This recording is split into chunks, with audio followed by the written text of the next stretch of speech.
Teman-teman, hari ini kita mendapatkan tamu dari alumni, yaitu Mas Henry. Kamu lulus tahun berapa ya?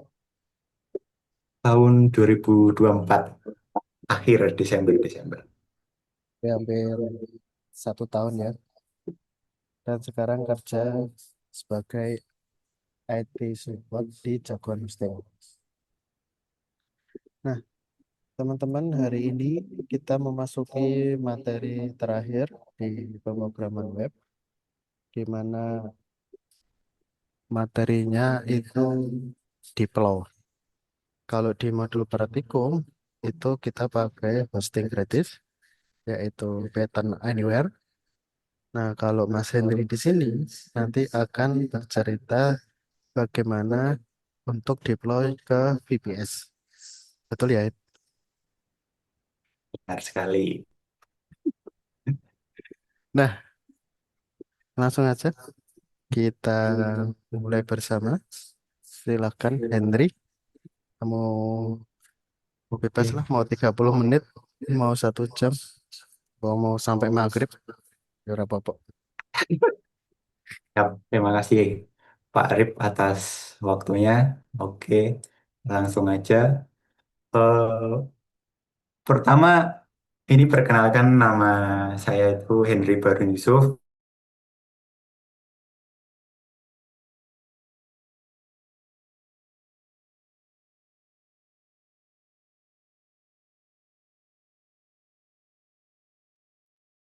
Cek, cek. Aku ada. Halo. Oh, halo, halo. Perkenalkan, nama saya Henry Barun Yusuf. Angkatan 2020 juga di PTI dulunya.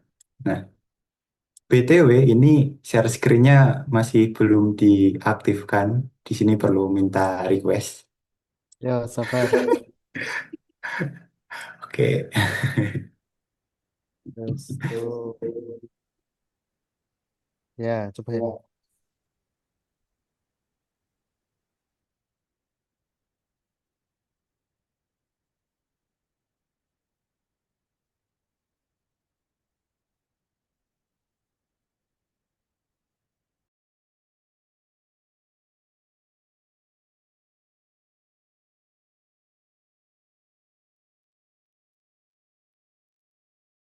Nah, udah bisa sekarang. Coba aku share screen full layar. Kasih. Ini kalau semisal aku keluar-keluar, mohon maaf ya. Ini jaringan jaringan dari IndiHome agak lelet akhir-akhir ini. Nah, yang pertama itu kita bahas terkait Qualify. Qualify ini tuh alternatif dari Vercel, Heroku, Netlify, Railway, bahkan Python Anywhere yang kalian pakai. Nah, ini Qualify itu statusnya udah production grade atau bisa dibilang udah cocok untuk dibuat aplikasi skala besar atau dipasarkan.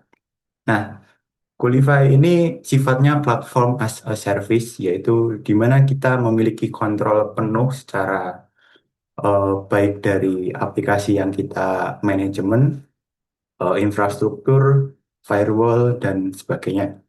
Nah, untuk tampilan basicnya, untuk Qualify itu seperti sebelah kanan ini. Nah, fitur-fitur kuncinya yaitu kita bisa deploy aplikasi apapun di server apapun, nah baik VPS kita, Raspberry Pi, ataupun laptop Ubuntu kita, laptop yang kita install Ubuntu, kemudian bisa any use case, nah, multi server, jadi kita bisa remote banyak server juga, kemudian any service, kita bisa deploy aplikasi Docker.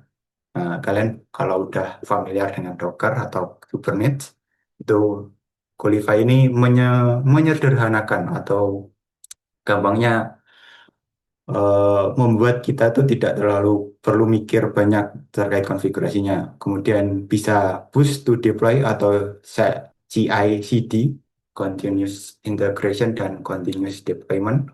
Kemudian ada free SSL certificate dari Let's Encrypt seperti itu. Nah, benefit dari menggunakan Qlify itu biaya. Kita bisa menekan atau memprediksi biaya yang dapat kita gunakan. Jadi,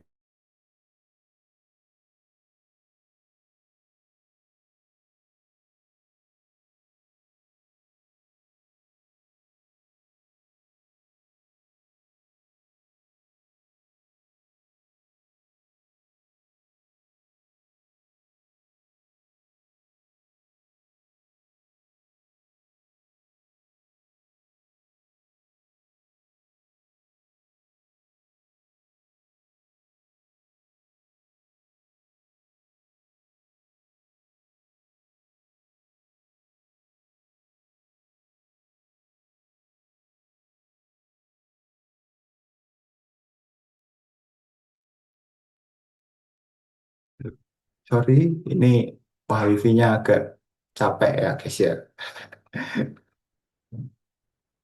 Nah, untuk requirement servernya itu minimal yaitu 2 core, 2 giga, dan storage-nya 30 giga. Nah,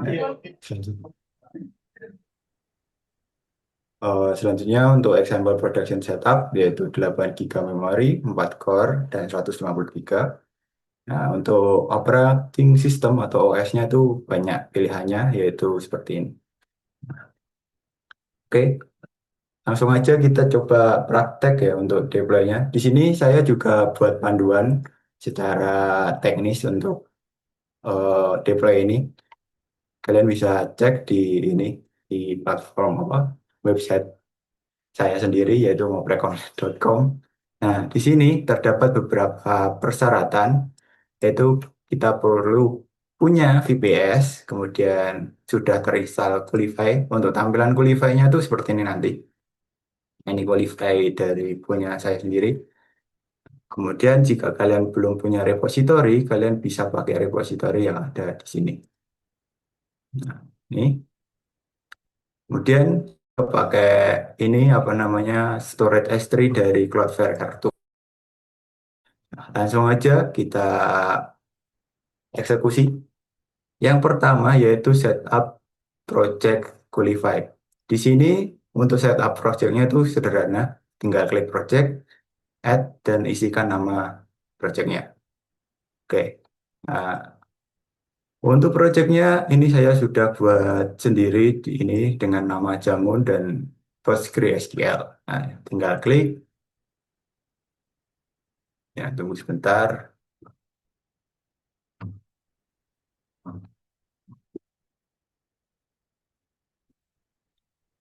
Hmm, Sebentar, sebentar, sebentar. Nah, setelah sudah muncul halaman resource, kita bisa add resource.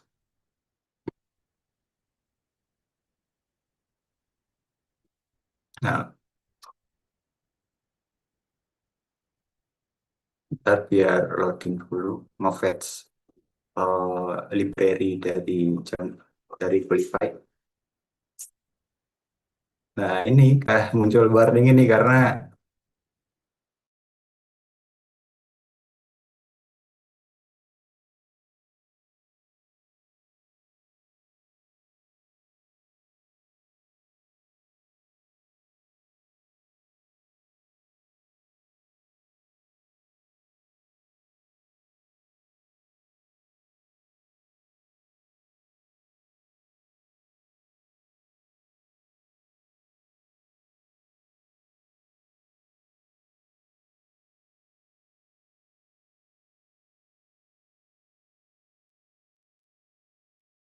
sorry sorry, coba ganti paket data ini sekarang. Nah, ini coba aku refresh. Nah, di sini muncul banyak aplikasi, database, bahkan service yang terdaftar kan. Nah, kalian bisa pilih karena ini Django dan PostgreSQL, kalian bisa coba pilih PostgreSQL dulu, kemudian PostgreSQL 17 default ini. Nah, di sini nampak kan bahwa ada banyak konfigurasi. Nah, bagian initial database ini bisa kalian sesuaikan dengan nama database yang kalian inginkan. Nah, di sini kalau saya sendiri pakai nama database yaitu Java. Selanjutnya bisa kalian coba isi public port juga. Di sini karena default dari PostgreSQL itu 5432, karena 5432 udah kepake pada aplikasi pribadi saya pakai port 5433. Setelah kalian isi initial database dan public port, kalian bisa klik save. Nah, setelah klik save, kemudian klik start untuk proses deployment database kalian. Tunggu sekitar beberapa menit sih untuk proses deploy database selesai.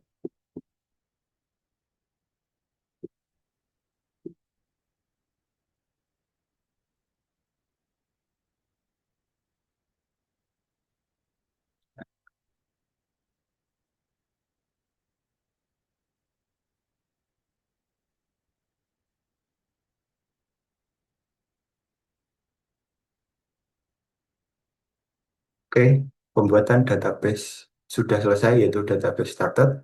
Kita bisa close ini. Di sini statusnya menjadi running. Oke.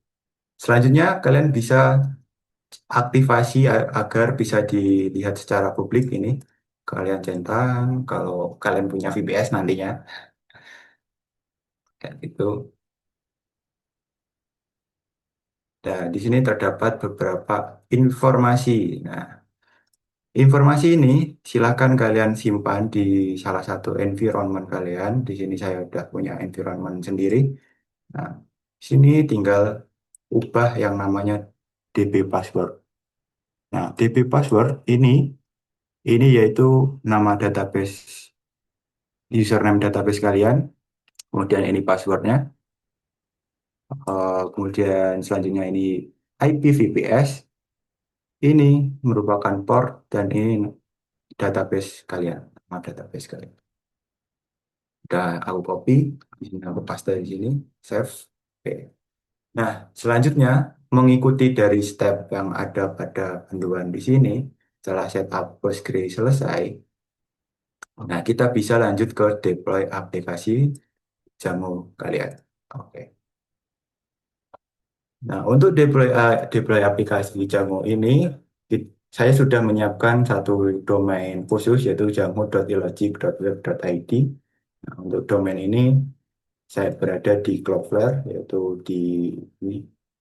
Nah, Cloudflare ilogic.web.id bagian Jamu ini. Oke.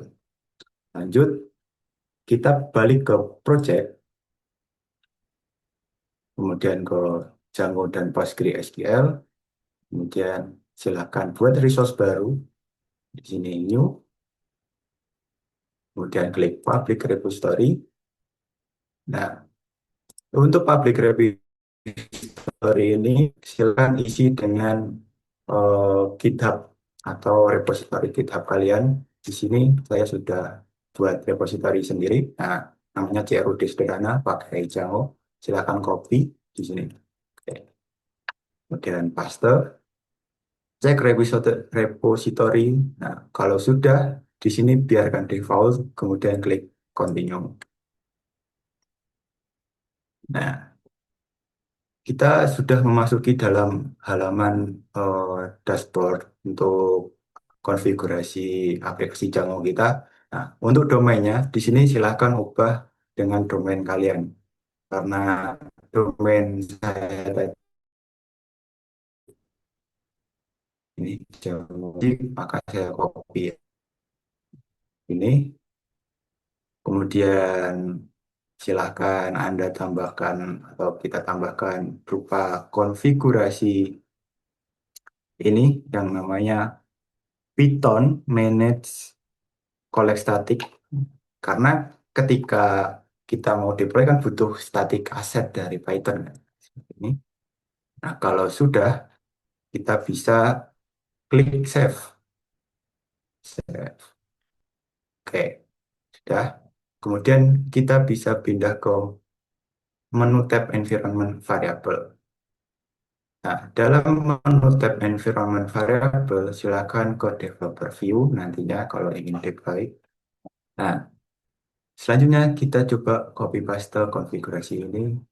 Nah, aku bisa buat komennya, copy paste di sini. Kalau sudah, save all environment variable. Tunggu sebentar, environment variable updated successfully. Kalau klik normal view, maka tampilannya menjadi seperti ini. Nah, kalau sudah berhasil, kita coba deploy.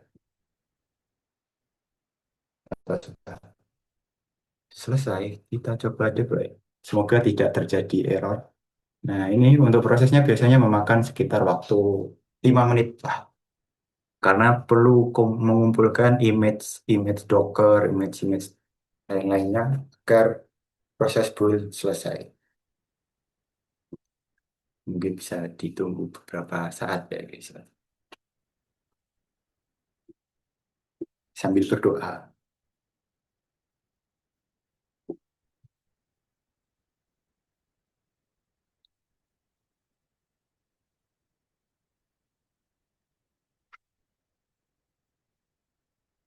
Untuk detailnya kalian bisa klik di show the bug log ini. Nih, muncul detail dari proses yang dijalankan seperti install, ngerun Python, ngerun build tadi, manage pay migrate dan sebagainya. Kayak gitu.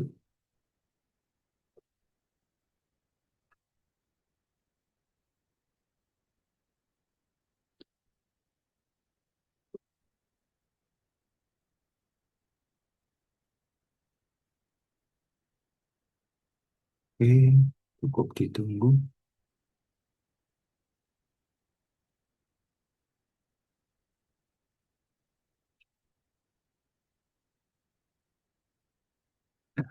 Mungkin sembari menunggu ini proses selesai, mungkin bisa aku beri informasi untuk konfigurasi di settings.py ini juga perlu diperhatikan pada bagian allowed host dan CSRF trusted origin jika kalian menggunakan custom domain. Pada allowed host kalian harus menambahkan yaitu pertama localhost dan kemudian domain yang Anda gunakan. Selanjutnya buat CSRF trusted origin ini perlu full full path beserta hostname-nya yaitu HTTPS agar domain kalian yang Anda inputkan pada Qlify itu secure atau sudah terenkripsi oleh SSL Let's Encrypt seperti itu. Kemudian perlu konfigurasi lagi berupa static file dirs ini untuk konfigurasi white noise agar aset kalian bisa dibaca. Selanjutnya ini AWS S3 buat storage, cloud storage, dan sebagainya. Gitu.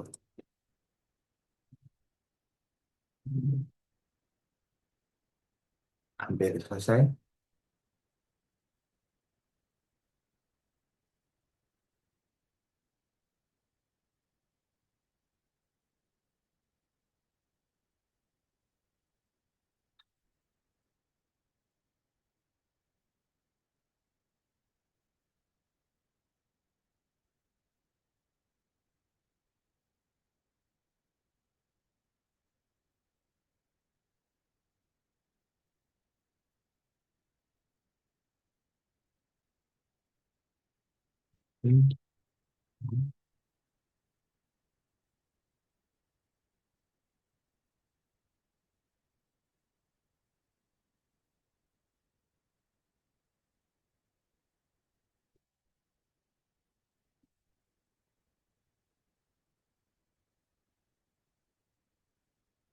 Nah, ini uh, Qlify-nya membaca environment yang kita tambahkan tadi.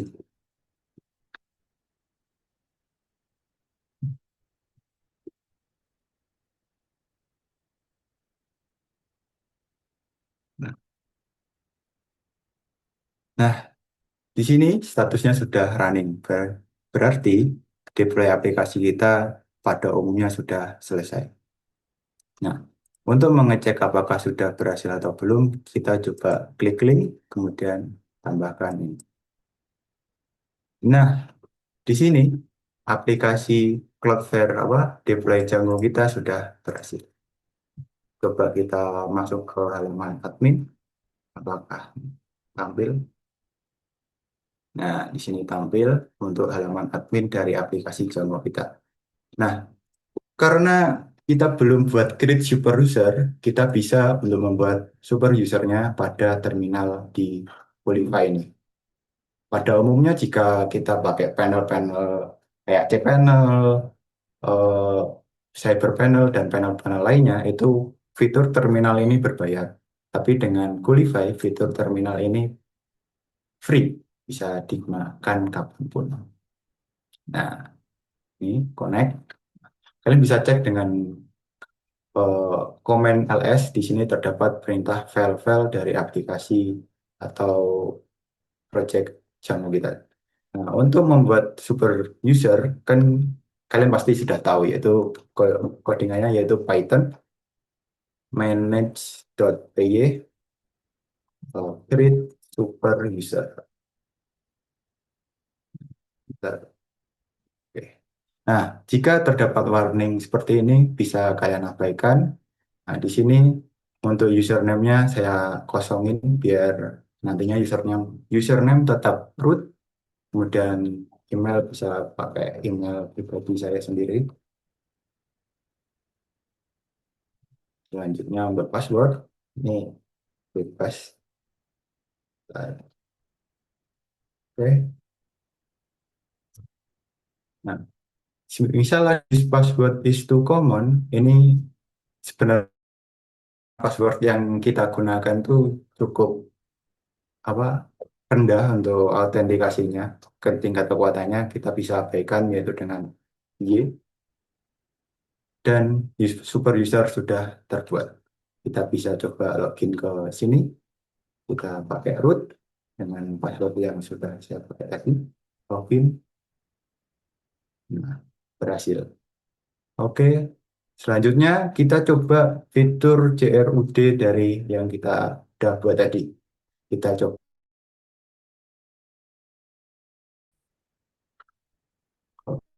agak abad. Nah, kita coba kasih nama PTI UMS dengan file gambar yaitu ini coba gambar display Django, kemudian klik simpan. Tunggu beberapa saat. Nah, CRUD sudah berhasil. Kita coba lihat bagaimana file kita sudah di store atau di transfer ke cloud storage berupa Cloudflare R2. Bentar, belum klik. Nah, di sini URL-nya ini menandakan bahwa storage-nya berada di Cloudflare R2, guys. Seperti itu. Nah, kemudian bagaimana untuk setup CI CD-nya? Untuk setup CI CD, itu kita bisa ke bagian configuration, kemudian kita ke webhook. Nah, untuk ini kita bisa tambahkan GitHub webhook secret. Nah, kita tambahkan contoh 1234578. Ini, kemudian copy ini, klik save, sudah. Nah, kembali ke itu tadi. Nah, ke repository GitHub, ke klik setting, kemudian kalian cari menu webhook ini. Nah, ini webhook saya sebelumnya, bisa aku delete dulu. Oke.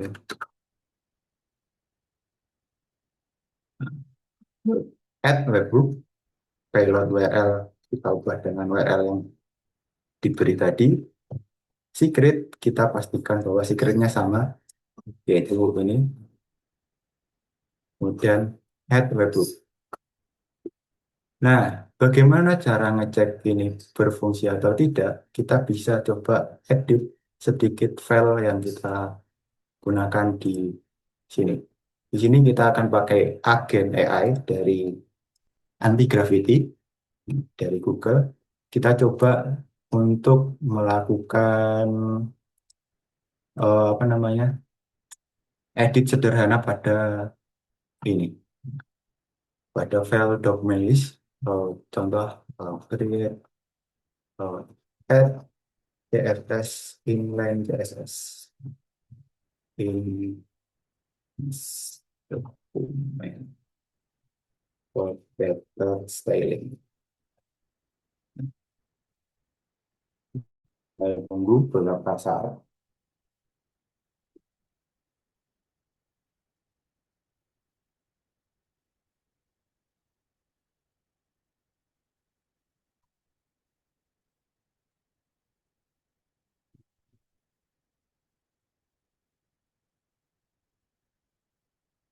Semoga nggak terlalu lama.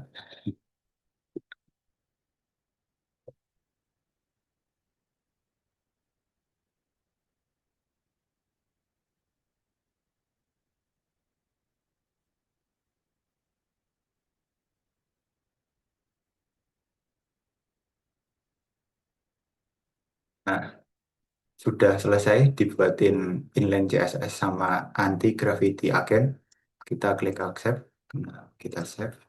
Oke, di sini kita bisa pakai source control dari anti gravity. Kita pakai fix update.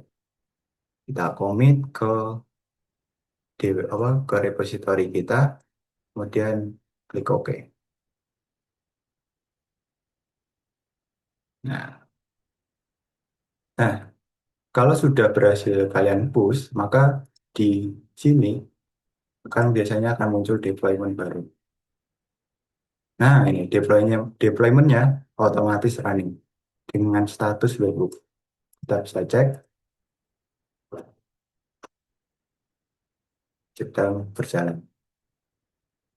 Kita tunggu beberapa saat. Untuk fitur CI/CD-nya ini termasuk cepat untuk proses deploymentnya daripada pertama kali kita deploy tadi.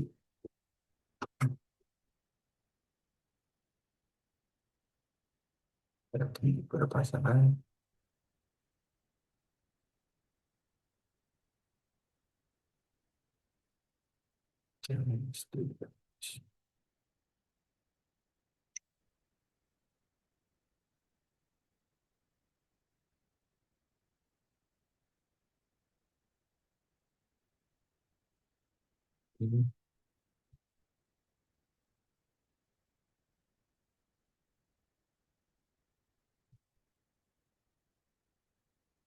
Nah, deployment sudah selesai.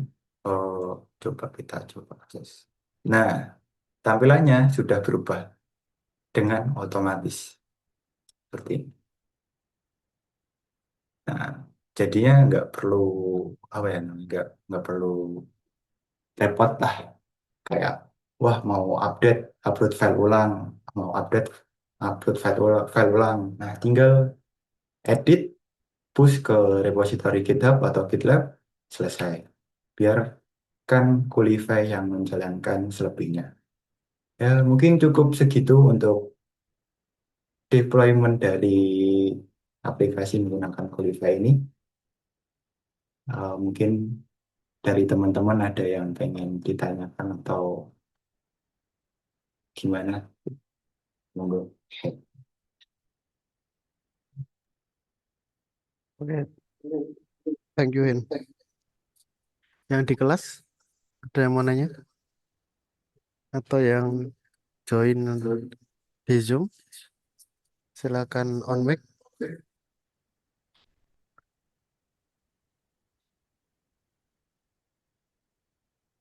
Kalau di kelas, silakan ke sini ya. Mic-nya ada di sini. Belum. Nah, ya wes aku ya. Hin, eh Qulify Ya, ini Qulify. namanya agak berbahaya kalau orang Jawa yang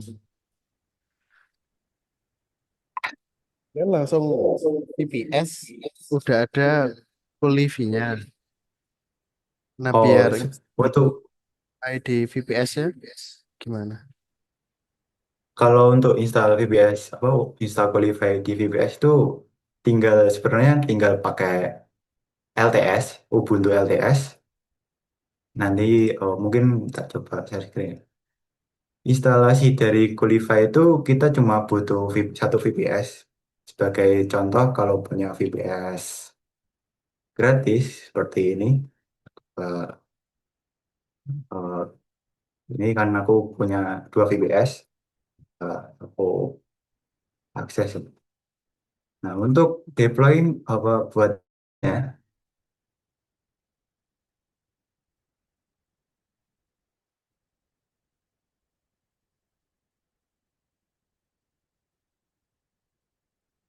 Nah, buat untuk instalasinya itu cukup sederhana.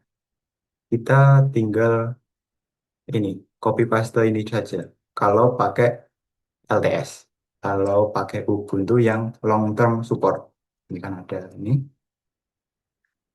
quick installation recommended. Ini tinggal paste di VPS, di menu terminal VPS dan tinggal jalanin. Nah, ini otomatis nanti terinstall dengan sendirinya. Pada awalnya untuk akses VPS ini itu menggunakan IP dengan 157 ini, 157 dan tambahan port 8000. Jadinya seperti ini untuk akses dari Qualify pada awalnya. Tapi karena dari Qualify punya saya sendiri yang udah saya custom domain atau domain sendiri, itu bisa diakses pakai domain ini. Ini ada qualify.opcontent.com atau site ini. Nah, di sini bisa ditambahkan domain yang ingin dipakai. Nah, mungkin untuk mohon dipastikan bahwa IPA record dari DNS domainnya itu benar sudah mengarah ke VPS nih, seperti itu. Ini jalan, ya seperti itu Pak untuk instalasi qualifying. Cukup sederhana. Oke. Ada yang mau bertanya?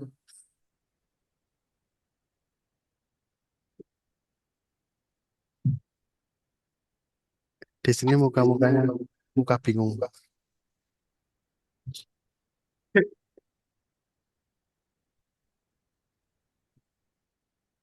Tanya di luar topik mungkin bisa di luar ini. Daripada bingung, emang harus praktek langsung sih, tapi setidaknya tahulah gitu. VPS-nya beli di mana? Nah, kalau VPS bisa beli di Jagoan Hosting. Waduh, kayak salah dong. VPS termurah berapa itu? Kalau VPS termurah itu mulai dari 100.000, kalian bisa cek di. Nah, kalau di sini di General Purpose ini 100.000 untuk per bulan untuk VPS-nya. Nggak bisa share hosting harus VPS ya. Iya, untuk Django ini direkomendasikan sebenarnya untuk VPS. Karena kalau share hosting, Django ini cukup memakan resource yang lumayan tinggi, lumayan gede karena kebutuhan library-nya itu cukup besar sih. Jauh ini yang pelanggan-pelanggan dari Jaguar Hosting itu pakai Django gitu, pakai Python. Kadang ada yang pakai face recognition, real time gitu dan sebagainya. Dipaksakan di shared hosting, malah hostingnya sendiri yang sering nge-crash atau nggak bisa jalan. Seperti itu. 100 per bulan. Setahun 1,2. Ya lumayan buat mahasiswa.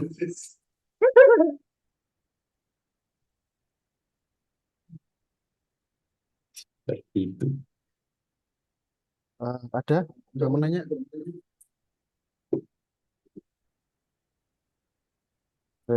Terakhir Hen, Ya, beri apa ya? Advice, nasihat untuk adik tingkatmu nih. Kalau ingin berkarir di jalur apa berarti dirimu? IT ya. Jadi Ya, bukan sebagai guru, apa apa ya maksudnya ya beri nasihat apa ya, apa yang harus ya. dipelajari, kompetensi apa pas lulus itu yang harus dikuasai dan macam-macam. Kalau mungkin kalau kompetensi dalam dunia pemrograman web bisa mulai belajar tentang TypeScript sih. TypeScript dan Python ini juga penting karena di dunia industri sekarang, misal contoh beberapa temanku yang belajar apa, yang sekarang jadi front end di toko kripto, kalau teman-teman tahu toko kripto buat apa exchange gitu. Nah, itu kebanyakan mereka tuh pakai Nest.js sama React Next.js seperti itu. Kemudian juga bisa belajar terkait Huno. Huno ini.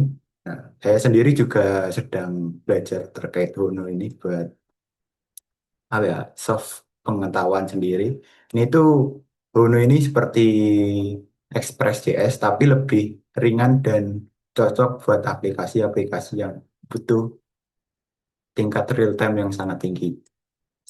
Selanjutnya, kalau kalian sudah memang suka dengan Python, kalian bisa belajar juga kalau di dunia websitenya itu belajar REST frameworknya. Itu Django REST framework agar kalian bisa belajar buat API yang aman dan secure. Kemudian kalau kalian lebih suka ke apa ya kayak deployment ini tadi, kalian bisa belajar terkait Docker, Docker, kontainer ini ataupun Kubernetes karena sekarang para developer itu ha- eh, harus memiliki pengetahuan dasar terkait Kubernetes ataupun Docker karena ini tuh sudah menjadi industrial pengetahuan industri yang wajib setidaknya dimengerti oleh para calon developer itu. Nah, kemudian kalau mobile ya tetap Kotlin untuk paling utama, tapi kalau kalian cukup lebih suka hybrid atau lebih yang kayak native rendering itu bisa pakai Flutter ataupun React Native ataupun bahkan sekarang ada Lynx Native punyanya TikTok ini. Dan ini itu forkingnya dari React Native ini cukup ramai sekarang untuk dibahas dari sisi segi performa, real time dan sebagainya. Jadi mungkin bisa kalian pelajari seperti itu sih untuk pengembangan terkait dunia development. Ya, terima kasih Henry atas ilmu yang sudah ditularkan ke adik-adik tingkatnya. Saya mewakili Prodi mengucapkan banyak terima kasih. Semoga semoga apa ya? Pokoknya semoga lancar semuanya. Apa yang diperlukan, apa yang dibutuhkan, lancar-lancar ya Henry. Amin. Ya. Amin, Terima amin. kasih. Makasih, Kita Pak. beri tepuk tangan untuk Hendrik. Bersorak tangannya ke atas biar kelihatan.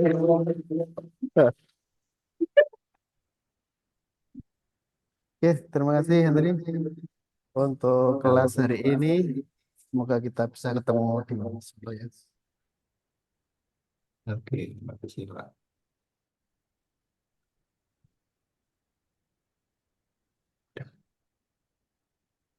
Oke, kita lanjut.